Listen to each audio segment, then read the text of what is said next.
সন্দেশখালীতে কেন্দ্রীয় বাহিনী, সন্দেশখালীতে সিআরপিএফ মোতায়েনের রাজ্যে বাহিনী মোতায়েনের আবেদনে হাইকোর্টে জনস্বার্থ মামলা। আরো একবার জানিয়ে রাখবো, সন্দেশখালীতে সিআরপিএফ মোতায়েনের রাজ্যে এবং সেই বাহিনী মোতায়েনের আবেদন নিয়ে হাইকোর্টে জনস্বার্থ মামলা। আমাদের সঙ্গে রয়েছেন প্রতিনিধি অর্ণব। বিস্তারিত বলবে আরো অর্ণব।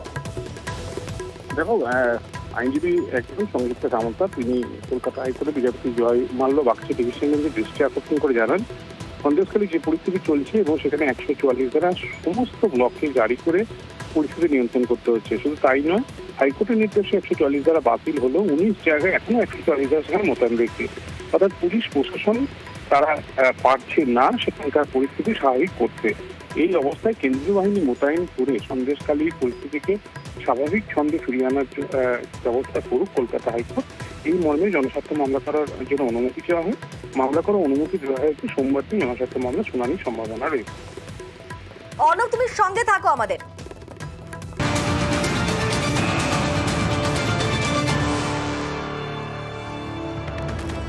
অপরদিকে সন্দেশখালী যেতে চেয়ে হাইকোর্টে গেলেন শুভেন্দু অধিকারী।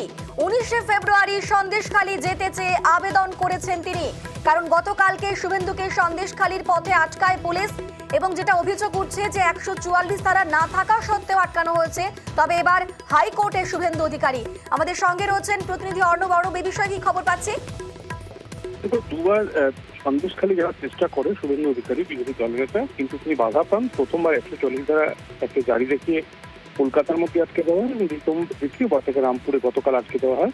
যদিও তারা 4 জন যেতে চেয়েছিলেন, সিআরপিসি 144 ধারা অনুযায়ী 4 জন মুভ করতে পারে, তাও শুভেন্দু অধিকারী যেতে দেওয়া হয়নি। পুলিশের যুক্তি ছিল শুভেন্দু অধিকারী গেলে প্রচুর মানুষ তার দিকে ছুঁয়ে দিয়ে আসতে পারে, মানুষের জমায়েত হতে পারে, সেক্ষেত্রে 144 ধারার যে উদ্দেশ্য সেটা উদ্দেশ্যটাই ব্যর্থ হয়ে যাবে। এই অবস্থায় কলকাতা হাইকোর্টে বিচারপতি কৌশিক চন্দ্রের দ্বারস্থ হন তিনি এবং বিচারপতি কৌশিক চন্দ্র মামলা করার অনুমতি দিয়েছেন শুভেন্দু অধিকারীকে।